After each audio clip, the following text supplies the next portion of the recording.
স্নেহের ছাত্রছাত্রী, আজকের আলোচনা অ্যাবনর্মাল কলিগেটিভ প্রপার্টিজ। তোমরা যারা সেমিস্টার 3-তে পড়াশোনা করছো তাদের ম্যাক্সিমাম কিন্তু মাইতি তেওয়ারি রয়ের বইটা তোমরা ফলো করো। তো সেই বই অনুযায়ী সেই বইয়ের প্রতিটি সেন্টেন্স, প্রতিটি ওয়ার্ড বাই ওয়ার্ড যাতে তোমাদের একদম কনসেপ্ট হয়, তোমাদের মানে আন্ডারস্ট্যান্ডিং লেভেলটা যাতে করে ক্লিয়ার হয়, সেই জন্যেই আমার এই ভিডিও। তো তোমরা সাথে থাকো, আশা করি তোমাদের ভালো লাগবে। তো অ্যাবনর্মাল কলিগেটিভ প্রপার্টিজ ব্যাপারটা কী? দেখো, কলিগেটিভ প্রপার্টিজ তোমরা পড়লে যে সাধারণত লঘু দ্রবণের ক্ষেত্রে প্রযোজ্য, এবং সেক্ষেত্রে দ্রাবের কিছু মানে লিমিটেশনস করা হয়েছে, যেমন অনুদ্বায়ী হতে হবে, অতড়িৎ বিশ্লেষণ হতে হবে, যেন দ্রাবটা সংযোজিত বা বিয়োজিত না হয়। এই এখন মনে করো যদি এরকম হয়, একটা কেশিয়াল দ্রবণ নিলাম। দেখো, উদাহরণ দিয়ে তোমাদের বলছি। মনে করো একটা দ্রবণ নিলাম, সেই দ্রবণটা মনে করো কেশিয়াল দ্রবণ। তো কেশিয়াল দ্রবণের আমি মনে করো 0.001 মোল, হ্যাঁ, 1 লিটার নিলাম, 1 লিটার দ্রবণ এই মোলারিটির। আর তার সাথে নিচ্ছি গ্লুকোজ দ্রবণ, সেটা 1 লিটার গ্লুকোজ। সেক্ষেত্রে আমি নিলাম কি না 0.001 সমমোলার। এখন বিজ্ঞানীরা যখন অভিস্রবণ চাপ দুজনেরই হিসেব করলেন, ধরো এইটা পাই গ্লুকোজ আর এইটা পাই সল্ট মানে কেসিএল, তো হিসাব করে দেখলেন যে এক্ষেত্রে অভিস্রবণ চাপটা বেশি হচ্ছে কেসিএলের। তখন প্রশ্ন হলো কেন হচ্ছে? এই যে অ্যাবনর্ম্যালি থিওরিটিক্যাল ভ্যালু পাই জি হওয়া উচিত ছিল, অ্যাকচুয়ালি হওয়া উচিত ছিল পাই জি ইকুয়ালস পাই কেসিএল, বাট এটা অ্যাবনর্ম্যালি হায়ার হচ্ছে। আবার যখন এই সমমোলারই মানে 0.001 মোলা যখন অ্যাসিটিক অ্যাসিড দ্রবণ নিচ্ছি, তখন দেখা যাচ্ছে তার আবার পাই ভ্যালুটা লেস দ্যান হয়ে যাচ্ছে। তাহলে পাই ভ্যালু মানে এই এই এই পাই ভ্যালু অফ অ্যাসিটিক অ্যাসিড, এটা দেখা যাচ্ছে যে পাই গ্লুকোজের থেকেও কম হয়ে যাচ্ছে। প্রশ্ন হচ্ছে কেন? এই যে অ্যাবনর্মালিটি, অর্থাৎ থিওরিটিক্যাল অভিস্রবণ চাপ, অর্থাৎ তাত্ত্বিকভাবে যে আমরা অভিস্রবণ চাপটা পাচ্ছি, সেই মানের সঙ্গে পরীক্ষালব্ধ মান মিলছে না। এই এই যে মানের যে অস্বাভাবিকতা, এটাকেই বলা হচ্ছে অ্যাবনর্মাল কলিগেটিভ প্রপার্টিস। আশা করি বিষয়টা ক্লিয়ার হলো। এখন আমাদের মনে প্রশ্ন আসবে যে কেন, এই অ্যাবনর্ম্যালিটির কারণ কি, অস্বাভাবিকতার কারণ কি?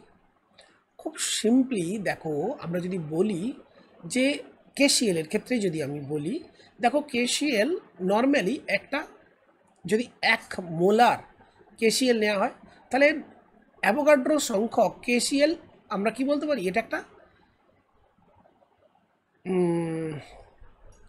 অণু বলা যায় না, অ্যাকচুয়ালি নাম n numbers of K plus ion আর n numbers of Cl minus দ্রবণে উৎপন্ন হওয়ার কথা, যেহেতু এটা আয়নীয় যৌগ। কিন্তু হ্যাঁ এন এন, তাহলে নাম্বার টোটাল নাম্বারটা কত হয়ে গেল স্যার? 2n। কিন্তু 1 মোল যদি তুমি গ্লুকোজ নাও, সেটা কিন্তু 1 n সংখ্যক গ্লুকোজ অণুই থাকে। তাহলে এখানে দেখো নাম্বার অফ গ্লুকোজ পার্টিকেলস হচ্ছে n, আর এখানে নাম্বার অফ আয়নস হচ্ছে 2n। তাহলে অ্যাবনর্মালি দেখো দ্বিগুণ হয়ে গেছে। সেখানে অবভিয়াসলি পাই ভ্যালু যদি গ্লুকোজ জি হয়, তাহলে প্রায় দ্বিগুণ হতে পারে কি কেসিএল ভ্যালুটা। কী হবে কেসিএলের ক্ষেত্রে পাই ভ্যালুটা কী হবে? সমান কী হবে? 2 গুণিত পাই জি। যদি ধরে নিই 100% এটা বিয়োজিত হচ্ছে, হ্যাঁ, যদি ধরে নিই কেসিএল 100% বিয়োজিত হচ্ছে, তাহলে কী হচ্ছে না পাই জি এই ভ্যালুটা যদি গ্লুকোজের অভিস্রবণ চাপ হয়, তাহলে পাই কেসিএল যদি কেসিএল দ্রবণের সমমোলার দ্রবণের অভিস্রবণ চাপ হয়, তাহলে সেটা হবে 2 পাই জি। তো আশা করি এখানে বুঝলাম যে আসলে এই আয়নীয় যৌগটা দ্রবণে গিয়ে বিয়োজিত হচ্ছে, সেই কারণে কণার সংখ্যা বাড়ছে। আর কণার সংখ্যার সঙ্গে আমরা জানি দ্রবণের সংখ্যাগত ধর্ম পরিবর্তিত হয়। কণার সংখ্যা যত বাড়ে, দ্রবণের অভিস্রবণ মানে সংখ্যাগত ধর্ম তত বাড়বে, অভিস্রবণ চাপও বাড়ে। তাহলে সে কারণে দেখলাম যে বিয়োজনের কারণে হচ্ছে। আবার যদি সংযোজনজনিত কারণ ঘটে, এখন তোমাদের বইয়ে দেওয়া আছে, দেখো সংযোজনজনিত কারণ, ধরো অ্যাসিটিক অ্যাসিড বা তোমরা বেঞ্জোইক অ্যাসিড বলতে পারো, অক্সালিক অ্যাসিড। তো এরা ডাইমার ফর্ম করে। দেখো এইভাবে অ্যাসিটিক অ্যাসিডের একটা অণু CH3COH ডবল বন্ডও থাকে, আবার CH3 C ডবল বন্ড ও OH, এই ডবল বন্ড ও এটা অনেক বেশি পোলার, মানে এখানে ডেল্টা প্লাস ভ্যালু আর এখানে হচ্ছে ডেল্টা মাইনাস ভ্যালু। এখন OH এর মধ্যে এইটা আমরা জানি নেগেটিভলি পোলারাইজড হয় আর এইটা পজিটিভলি পোলারাইজড হয়, তাহলে এদের মধ্যে কী হবে, একটা হাইড্রোজেন বন্ড তৈরি হচ্ছে OH এর মধ্যে, ঠিক এখানেও তৈরি হচ্ছে। তাহলে দুটো মলিকুলস অ্যাকচুয়ালি কম্বাইন হচ্ছে, তাহলে কী হবে, কম্বাইন যদি হতে থাকে নাম্বার অফ পার্টিকেলস কমছে, তার মানে দ্রবণের যে সংযোজন হচ্ছে, দ্রাবের সংযোজন, অণুগুলির সংযোজন ঘটছে, আর এই সংযোজন জনিত কারণে কি ঘটবে, কণার সংখ্যা কমবে। ফলে কলিগেটিভ প্রপার্টিজ অর্থাৎ দ্রবণে যে বাষ্পচাপের আপেক্ষিক অবনমন তার মান কমবে, বা অন্যান্য যেগুলো অভিস্রবণ চাপ তার মান কমবে, হিমাঙ্কের অবনমন যে ভ্যালু ডেল্টা TF সেটাও কমবে। এই তাহলে সংযোজন বা বিয়োজনের জন্য দ্রবণে আমরা কি দেখতে পাই, আমরা দেখতে পাই যে দ্রবণে কি হচ্ছে, কণার সংখ্যা পরিবর্তিত হচ্ছে, ফলে অ্যাবনর্মাল কলিগেটিভ প্রপার্টিজ অর্থাৎ সংখ্যাগত ধর্মের অস্বাভাবিকতা আসছে। এখন দ্রাবের সংযোজন বা বিয়োজনের কারণে যদি কোনো দ্রবণ থেকে আমরা ওর আণবিক ওজন ডিটারমাইন করি বা নির্ণয় করি, তাহলে সেক্ষেত্রে কী হতে পারে দেখা যাক, এটা আলোচনা করি। ধরা যাক অ্যাসিটিক অ্যাসিড বা বেঞ্জোইক অ্যাসিড হোয়াটএভার, এদের একটি C মোলার গাঢ়ত্বের দ্রবণ প্রস্তুত করলাম এবং সেই দ্রবণ থেকে ওর অভিস্রবণ চাপ নির্ণয় করলাম। সেই অভিস্রবণ চাপটা ধরা যাক কি, সেই অভিস্রবণ চাপটা ধরা যাক পাই ড্যাশ।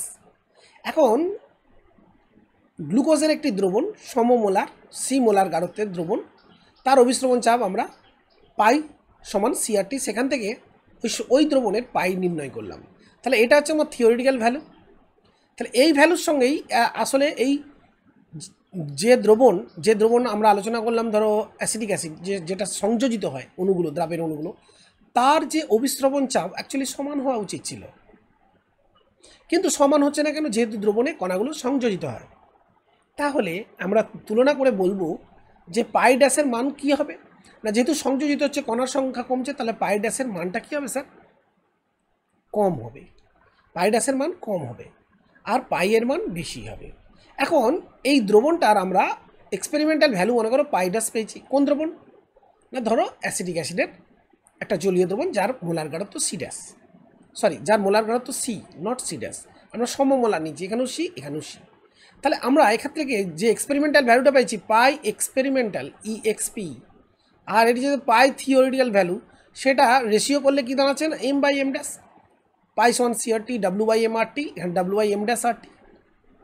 মানে যে এক্সপেরিমেন্টালি আণবিক ওজনটা পাচ্ছি সেটা আমরা একটু সেটাকে M ড্যাশ বলছি, মানে আপেক্ষিক আণবিক ভর যেটা সেটা M ড্যাশ। তাহলে এক্ষেত্রে আমরা বলতে পারি যে পাই ড্যাশটা ছোট আর পাইটা তো অবশ্যই বড় হবে, সংযোজিত হচ্ছে বলে পাইয়ের মানটা, পাই ড্যাশের মান কম হবে। তাহলে ওপরে ছোট নিচে বড়, তাহলে কী হবে, আমরা কি বলবো, লেস দ্যান 1 বলবো, গ্রেটার দ্যান 1 কী করে বলবো, লেস দ্যান 1। তাহলে M/M ড্যাশ এটাও লেস দ্যান 1, তাহলে এখান থেকে পেলাম M less than M dash. তার মানে এই যে অ্যাসিটিক অ্যাসিড এর প্রকৃত আণবিক ভর যদি M হয়, অ্যাকচুয়ালি আমরা পাচ্ছি এক্সপেরিমেন্টালি M ড্যাশ, সেটা অনেক বেশি। তাই বলা হচ্ছে কোনো দ্রবণে যদি দ্রাবটা সংযোজিত না হতো, তাহলে আমরা কি মানে অ্যাসিটিক অ্যাসিড এই যে দ্রবণ, এটা যদি সংযোজিত না হতো, তাহলে তো ওই গ্লুকোজ দ্রবণের সমানই আমরা অভিস্রবণ চাপ পেতাম, এইটা পাই আর পাই সমান হতো, আর সেক্ষেত্রে আমরা যে আণবিক ভরটা পেতাম সেটা এমই হতো। ওকে, হ্যাঁ অবশ্যই এর এমটা আলাদা, গ্লুকোজ দ্রবণের ক্ষেত্রে এর এমটা আলাদা, কিন্তু আমি যদি ধরে নিই যে অ্যাসিটিক অ্যাসিড দ্রবণের ক্ষেত্রে এম পেতাম, যদি সংযোজিত না হতে এম পেতাম, সংযোজিত হচ্ছে বলে M ড্যাশ পাচ্ছি, তাহলে M ড্যাশটা কী হচ্ছে, বেশি হচ্ছে, অস্বাভাবিকভাবে প্রকৃত মান অপেক্ষা অনেক বেশি হচ্ছে। তাহলে ভাইস ভার্সা, যদি কোনো দ্রাব সংযোজিত না হয়ে বিয়োজিত হয়, তাহলে সেক্ষেত্রে প্রকৃত মান যদি বিয়োজিত না হতো, সেক্ষেত্রে যে মানটা পেতাম তার থেকে কম হবে, প্রকৃত মান অপেক্ষা কম হবে। তাহলে এই যে ভ্যালু, এই যে আমরা এক্সপেরিমেন্টালি একটা দেখছি কি theoretical value by experimental value, বা উল্টোটা এক্সপেরিমেন্টালি বা ডিভাইডেড বাই পাই থিওরিটিক্যাল, এটা কি হচ্ছে, সমান হচ্ছে না, অভিস্রবণ চাপ সমান হচ্ছে না, লেস দ্যান 1 হচ্ছে। তাহলে যখন সংযোজিত হচ্ছে দ্রবণে তখন লেস দ্যান 1, আর যখন বিয়োজিত হবে তখন হয়ে যাবে গ্রেটার দ্যান 1। ক্লিয়ার? তো বিজ্ঞানী ভ্যান টপ কী করলেন দেখো,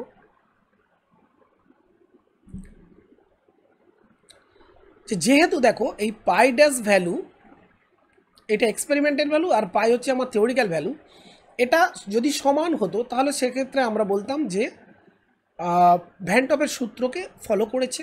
এক্ষেত্রে ভ্যান টপের সূত্র যেহেতু অভিসরণ চাপ সংক্রান্ত, যেহেতু করছে না, যেহেতু কখনো হচ্ছে লেস দ্যান 1 যখন দ্রাবক সংযোজিত হচ্ছে, আবার যখন বিয়োজিত হচ্ছে তখন গ্রেটার দ্যান 1, সেক্ষেত্রে উনি বলছেন যে আসলে পাই ড্যাশ সমান পাই ইন্টু একটা ফ্যাক্টর, এই ফ্যাক্টরকে বলা হচ্ছে আই, সেই আই সমান হচ্ছে পাই ড্যাশ বাই পাই। এই পাই ড্যাশকেই বলা হচ্ছে কি ভ্যান অফ ফ্যাক্টর, কারণ পাই ড্যাশ আর পাই তো সমান নয়, তা সমান করতে গেলে কেন একটা গুণক দিয়ে গুণ করতে হবে, সেক্ষেত্রে আই এর ভ্যালু কী হচ্ছে পাই ড্যাশ বাই পাই। তাহলে যখন দ্রবণে দ্রাবকণাগুলো সংযোজিত হবে, যেহেতু এটা লেস দ্যান 1, তাহলে আয়ের মান কী হবে না স্যার লেস দ্যান 1। তাহলে দ্রাবকণাগুলি সংযোজিত হলে আয়ের মান হবে less than 1 van Hoff factor, আর দ্রাবকণাগুলো যদি বিয়োজিত হয় সেক্ষেত্রে ভ্যান অফ ফ্যাক্টরের ভ্যালুটা হবে গ্রেটার দ্যান 1, কারণ সেক্ষেত্রে আমরা জানি পাই ড্যাশ গ্রেটার দ্যান কী হয় পাই হয়, আর যখন দ্রাবক সংযোজিত হয় তখন কী হয় sir pi dash less than pi. Okay, ঠিক একইভাবে অন্যান্য যে সংখ্যাগত ধর্ম সেগুলোর ক্ষেত্রেও আমরা বলতে পারি আই ভ্যান অফ ফ্যাক্টর সমান অ্যাকচুয়ালি কী বলবো T F dash by T F, যেখানে টি এফ হচ্ছে কোনো দ্রবণের হিমাঙ্ক, এবং এইটা ওই দ্রবণ যদি সংযোজিত ওই দ্রবণের দ্রাবকণা যদি সংযোজিত বা বিয়োজিত হয় তাহলে তার হিমাঙ্কটা এইটা, ওই দ্রবণের হিমাঙ্কটা এটা, আর যদি সংযোজিত বা বিয়োজিত না হয়, যদি রাউল্টের সূত্র মেনে চলে, তাহলে তার হিমাঙ্কটা হচ্ছে এইটা। ঠিক একইভাবে আই সমান হবে অস্বাভাবিক স্ফুটনাঙ্ক ডিভাইডেড বাই মানে T B dash divided by T B, স্বাভাবিক স্ফুটনাঙ্ক ডিভাইডেড বাই অস্বাভাবিক স্ফুটনাঙ্ক ডিভাইডেড বাই স্বাভাবিক স্ফুটনাঙ্ক। একইভাবে আমরা বলতে পারি delta P dash by P, সেটাকেও আমরা বলবো i delta P dash by P. তো এই জন্যে বিজ্ঞানী ভ্যান টপ কী করলেন, সেটাকে একটা ম্যাথমেটিক্যালি এই যে বলে দিচ্ছেন কি দেখো বলাচ্ছি, দেখো আই সমান actually delta P dash by delta p, delta Tb dash by delta Tb বা delta Tf dash by delta Tf. Okay, তো এখান থেকে আমরা শিখলাম ভ্যান টপ ফ্যাক্টর আসলে কাকে বলবো, ভ্যান টপ গুণক কাকে বলবো না, দ্রবণের পরীক্ষালব্ধ কোনো সংখ্যাগত ধর্ম ডিভাইডেড বাই তাত্ত্বিক সংখ্যাগত ধর্ম। ঠিক আছে, এটা হচ্ছে ভ্যান টপ ফ্যাক্টর। তো এখানে আমরা একটা দেখো যেটা বললাম ভ্যান টপ ফ্যাক্টর সমান আমরা কি বলবো কোনো সংখ্যাগত ধর্মের পরীক্ষালব্ধ মান ডিভাইডেড বাই কোনো সংখ্যাগত ধর্মের তাত্ত্বিক মান। এই থিওরিক্যাল ভ্যালুটা কখন হবে না, যখন দ্রবণের দ্রাবটা সংযোজিত বা বিয়োজিত কিছুই হবে না, রাউল্টের সূত্র মেনে চলবে অথবা ভ্যান টপের সূত্র মেনে চলবে, আর যখন এইগুলো ঘটবে অস্বাভাবিকতা আসবে সংখ্যাগত ধর্মের, তখন সেটা এই পরীক্ষালব্ধ মান। ঠিক আছে, নেক্সট তাহলে দেখো সংখ্যাগত ধর্ম যদি দ্রবণের সংখ্যাগত ধর্মগুলো যদি একই থাকে, রাউল্টের সূত্র বা ভ্যান্টার সূত্র মেনে চলে, তাহলে সেক্ষেত্রে আমরা বলতে পারি ধরো অভিস্রবণ চাপি যদি বলি পাই ড্যাশ সমান হবে পাই, তাহলে সেক্ষেত্রে আমরা বলতে পারি কি আই সমান কি না, আই সমান আমরা বলেছিলাম এম বাই এম ড্যাশ, সেক্ষেত্রে আমরা কি বলবো সমান 1। তাহলে সেক্ষেত্রে এই পরীক্ষালব্ধ যে আণবিক ভর সেটা তাত্ত্বিক আণবিক ভরের সমান হবে। কিন্তু যদি দ্রবণে কণাগুলি সংযোজিত হয় অর্থাৎ জুড়ে যায়, সেক্ষেত্রে আমরা বলেছিলাম পাই ড্যাশ কী হয় কম হয় কার থেকে পাইয়ের থেকে, তাহলে সেক্ষেত্রে পাই ড্যাশ বাই আমরা যে রিলেশনটা পেয়েছিলাম পাই ড্যাশ বাই পাই সমান ছিল এম বাই এম ড্যাশ, সেক্ষেত্রে কী হবে লেস দ্যান 1 হবে, পাই ড্যাশটা কম, সেক্ষেত্রে আমরা দেখলাম কি M greater than M dash, অর্থাৎ যে এক্সপেরিমেন্টালি আমরা যে আণবিক ভরটা পাচ্ছি এই যে এম ড্যাশ, এই এম ড্যাশটা কী হবে অস্বাভাবিক ভ্যালু হবে এবং আণবিক আপেক্ষিক আণবিক ভর যে তাত্ত্বিকভাবে যেটা পাওয়া যায় তার থেকে বেশি হবে। ঠিক একইভাবে অন্যান্য সংখ্যাগত ধর্মের ক্ষেত্রেও আমরা বলতে পারি যে আই লেস দ্যান 1 হলে কী হবে m dash greater than m, সে দ্রবণের স্ফুটনাঙ্কের ক্ষেত্রে হোক, উন্নয়নের ক্ষেত্রে হোক বা হিমাঙ্কের অবনমনের ক্ষেত্রে হোক। তাহলে দ্রবণে দ্রাব সংযোজিত হলে আমরা কি দেখলাম না স্যার, সেক্ষেত্রে m dash greater than m. আর ঠিক একইভাবে বিয়োজিত হলে উল্টো কেসটা হবে। বিয়োজিত হলে আমরা জানি i greater than 1, obviously m greater than কী হবে, এম ড্যাশ। এই আলোচনাটা অলরেডি আমরা করেছি, আশা করি তোমরা এখানে বুঝতে পারছো। তো সেক্ষেত্রে কারেক্টেড ইকুয়েশনগুলো কী দাঁড়াবে, দেখো বাষ্পচাপের আপেক্ষিক অবনমন আমরা পড়েছিলাম P0 minus P by P0 সমান কী ছিল, x2। x2 মানে N2 by N1 plus N2। তা সেক্ষেত্রে দেখো এখানে আসলে কি হয়ে যাবে না, আই দিয়ে গুণ করতে হবে। কাকে আই দিয়ে গুণ করব না, বাষ্পচাপের আপেক্ষিক অবনমন। তো আমরা কি এখানে পড়েছি কি দেখো, সেক্ষেত্রে যেমন হবে ডেল্টা পি বাই পি, সেক্ষেত্রে যদি থিওরিটিক্যাল ভ্যালু হয় সেটা হতে হবে আমরা জানি x2, এটা বাষ্পচাপের আপেক্ষিক অবনমন, সো x2 সঙ্গে সমান। কিন্তু যখনই এইটা অস্বাভাবিক ধর্ম আসবে সেখানে একটা আই ফ্যাক্টর গুণ আসবে, সেই জন্যই এই আই ফ্যাক্টরটা কিন্তু গুণ করা হয়েছে। একইভাবে ডেল্টা টিভি সমান আই কেবিএম, ডেল্টা টিএফ সমান আই কেএফএম, আই সমান আইসিএফটি। সো এখান থেকে আমরা দেখলাম যে অস্বাভাবিক সংখ্যাগত ধর্মগুলো কিন্তু তার ইকুয়েশনগুলো চেঞ্জ হয়ে যাচ্ছে, অর্থাৎ স্বাভাবিক যে সংখ্যাগত ধর্ম সেখান থেকে জাস্ট একটু আই ফ্যাক্টরগুলো দিয়ে মাল্টিপ্লাই করতে হচ্ছে। দেখো এখানে আমি একটা জিনিস তোমাদের বলবো, সেটা হচ্ছে দেখো যখন ভ্যান টপ ফ্যাক্টর অন্তর্ভুক্ত করা হয় বাষ্পচাপের আপেক্ষিক অবনমনের জন্য, তো সেক্ষেত্রে van Hoff factor I into x, মানে এখানে মোল ভগ্নাংশ অবসলিউট মানে এক্স স্যালিউট দ্রাবের মোল ভগ্নাংশ সমান হচ্ছে P0 minus PS by P0।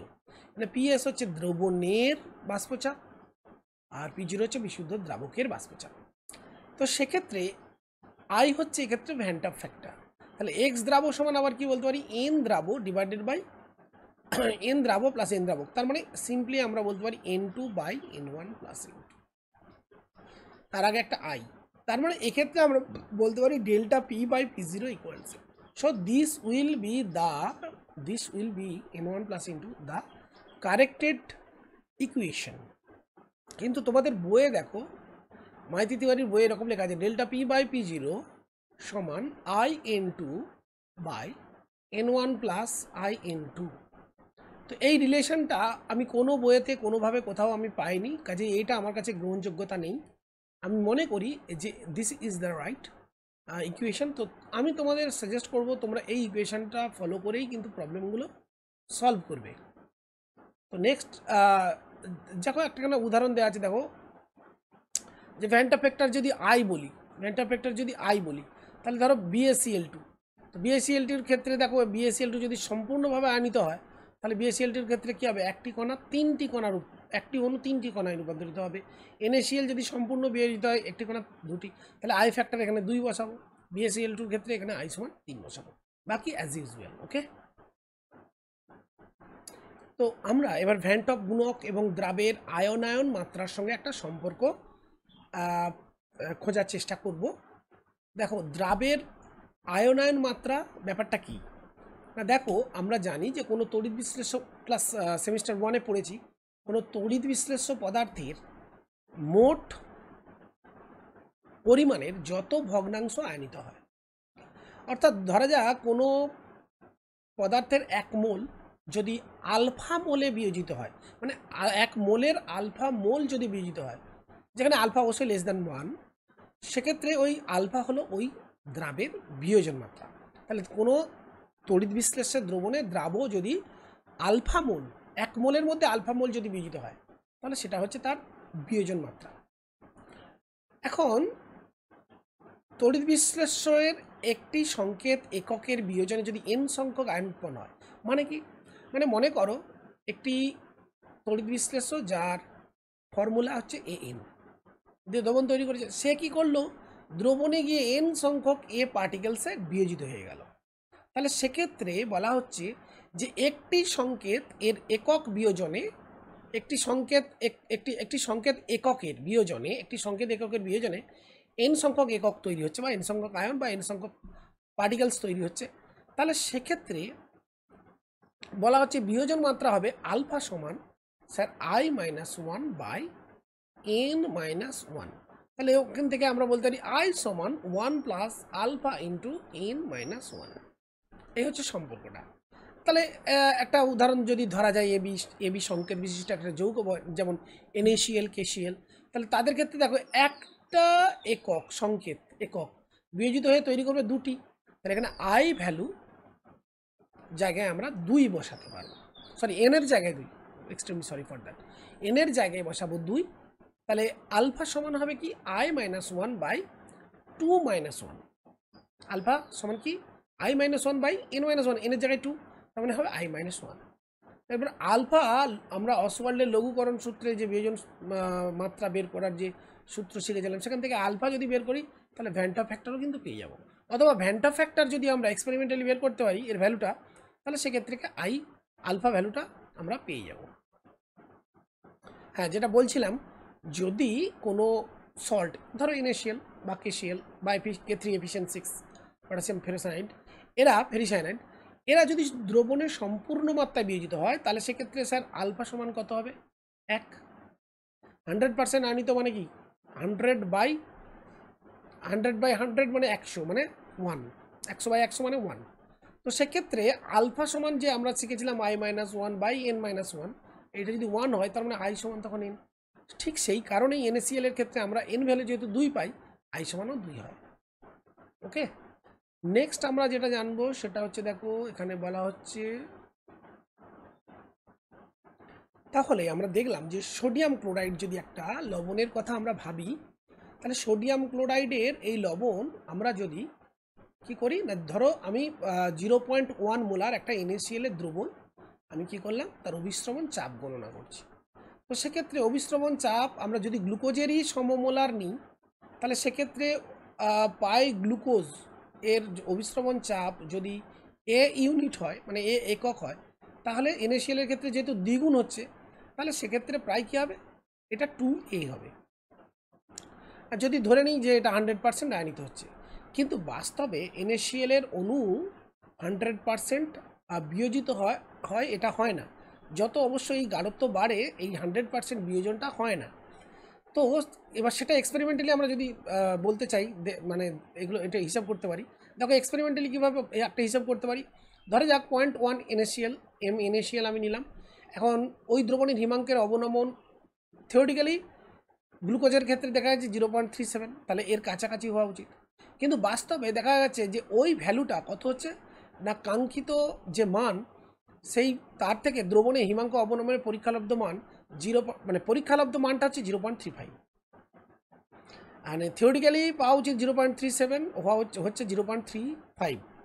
সুতরাং 0.1 NaCl দ্রবণের ভ্যান্ট অফ ফ্যাক্টরের মান কত হবে না স্যার 0.35। এটাকে আমরা কি বলবো, এটা হচ্ছে ডেল্টা TF ডিভাইডেড বাই কী করতে হবে, I সমান পেতে গেলে কী করতে হবে, KF ভ্যালু 0.186 ইন্টু M মানে 0.1। এইটা হিসাব করে দেখা গেল I এর মান হচ্ছে 1.88। তো অ্যাকচুয়ালি হওয়া উচিত কত, I এর মান তো হওয়া উচিত 2। যদি 100% আয়নিত হয় NaCl, একটি থেকে দুটি আয়নিত হবে, তাহলে I এর মান হওয়া উচিত কত, 2। কিন্তু পরীক্ষালব্ধ ভ্যালু বলছে যে I এর মান 1.88। প্রশ্ন হলো এটা কেন। দেখো আয়নগুলো Na+ মনে করো Cl- যখন এরা যখন কাছাকাছি আসবে না, এদের মধ্যে একটা কি ফোর্স অফ ইন্টারাকশন কাজ করবে। মনে করো এই প্লাস আয়ন এ অনেকগুলো মাইনাস আয়ন দ্বারা ঘিরে থাকবে, তাহলে কি হচ্ছে, এরা তখন একটা সলিউট পার্টিকেলের মতো কাজ করবে। তার মানে হওয়া উচিত একটি, মানে এখানে যদি 4টি Cl- ঘিরে থাকে একটা প্লাসকে, এখানে এটা বলছি একটি অণুর মতো বা একটি আয়নের মতো কাজ করে, মানে ক্লাস্টার আয়ন পেয়ারের মতো কাজ করে। কিন্তু আদতে এরা তো 5 জন, এরা তো 5টি কণা। তার মানে 5টি কণার জায়গায় যদি একটি হিসেবে আচরণ করে, তাহলে সেক্ষেত্রে কণার সংখ্যা কমে যাচ্ছে। আর কণার সংখ্যা কমে গেলে এই কণার সংখ্যার সঙ্গে সিম্পলি ভ্যারি করে কি I ফ্যাক্টর। কণার সংখ্যা কমে গেলে কী হবে, ডেল্টা TF এর মানটাও কী হবে, পরিবর্তিত হবে, এবং সেক্ষেত্রে এই মানটাও 1.88 কমে যাচ্ছে। কাজে 100% আয়নিত হলে আয়ের মান যদিও 2 হয়, কিন্তু সেক্ষেত্রে হচ্ছে 1.88, মানে এখানে একটা লুজ অ্যাসোসিয়েশন হচ্ছে কাদের মধ্যে, এই বিপরীত আয়নগুলোর মধ্যে, অর্থাৎ আয়নের একটা ক্লাস্টার তৈরি হচ্ছে। তো এটা আমরা মনে রাখবো। এতক্ষণ আমরা ভ্যান্ট অফ গুণক এবং দ্রাবের বিয়োজন মাত্রার যে সম্পর্ক সেটা সম্বন্ধে আলোচনা করলাম। দেখা যাক কিছু অণু আছে যারা দ্রবণে সংযোজিত হয়, বিয়োজনের জায়গায় সংযোজিত হয়। যেমন আমরা বললাম যে এন সংখ্যক, মনে করো এ পার্টিকেলস, এরা দ্রবণে সংযোজিত হয়ে তৈরি করলো এ এন। তাহলে সেক্ষেত্রে এটা বলবো যে এখানে সংযোজন মাত্রা, আমার এন ভ্যালু হচ্ছে মানে কত, এখানে সংযোজন মানে সংযোজন মাত্রা হচ্ছে আমার কি, আমি বলবো এক্স, এখানে সংযোজন মাত্রা বলবো এক্স। তাহলে সংযোজন মাত্রা কাকে বলবো না, যদি 1 মোল এর মধ্যে এক্স মোল সংযোজিত হয় তাহলে সেটা হচ্ছে তার সংযোজন মাত্রা এক্স। অর্থাৎ দ্রবণে দ্রবীভূত পদার্থের কোনো দ্রাবের মোট অণুর যত ভগ্নাংশ সংযোজিত হয় তাকে বলবো সংযোজন মাত্রা। তাহলে সেক্ষেত্রে একই নিয়মে সেই যেমন বিয়োজন মাত্রা আমরা শিখেছিলাম, এক্স সংযোজন মাত্রা সমান হবে 1 minus i by 1 minus 1 by N. এগুলো তোমরা হায়ার স্টাডিজে এই প্রুফগুলো পেয়ে যাবে। হ্যাঁ, তাহলে এখান থেকে আই সমান কি দাঁড়ালো, আই সমান দাঁড়ালো 1 minus x bracket 1 minus 1 by N, যেমন রিলেশনটা দেওয়া আছে সেটাই আলোচনা করলাম। তাহলে এক্ষেত্রে আমরা বুঝলাম যে যদি মনে করো আমি যদি এরকম বলি যে অ্যাসিটিক অ্যাসিড যদি মনে করো CH3COOH, এরকম এর দুটি অণু আসলে সংযোজিত হয়ে তৈরি হয় CH3COOH সংযোজিত হয়। তাহলে এক্ষেত্রে এন এর মান কত হবে 2, এন এর মান 2। তাহলে সেখান থেকে আমরা যদি আই ভ্যালু পেয়ে যাই সংযোজন মাত্রাটা বের করতে পারবো। ঠিক আছে, তো এসো আমরা দুটি ব্যবহারিক উদাহরণ জেনে নিই। সেখানে কি বলা হচ্ছে দেখো, ব্যবহারিক উদাহরণে প্রথম যে প্রশ্নটা বলছে যে বরফে আবৃত রাস্তা বরফমুক্ত করতে NaCl বা CaCl2 লবণ ব্যবহার করি কেন। না দেখো, এদের মধ্যে আবার CaCl2 অধিক কার্যকরী, তো কারণে NaCl এর থেকে CaCl2 কি কণার সংখ্যা বেড়ে যাচ্ছে। তো আমরা জানি প্রতি একক সংকেতে যদি কণার সংখ্যা 2 গুণ 3 গুণ এইভাবে বাড়তে থাকে তাহলে হিমাঙ্কের অবনমনও সেই একই হারে বাড়তে থাকবে। কাজে CaCl2 দ্রবণের ক্ষেত্রে হিমাঙ্কের অবনমন অনেক বেশি হবে, ফলে বরফ গলনের ক্ষেত্রে CaCl2-র এফেক্টিভিটি অনেক বেশি হবে কম্পেয়ার টু NaCl।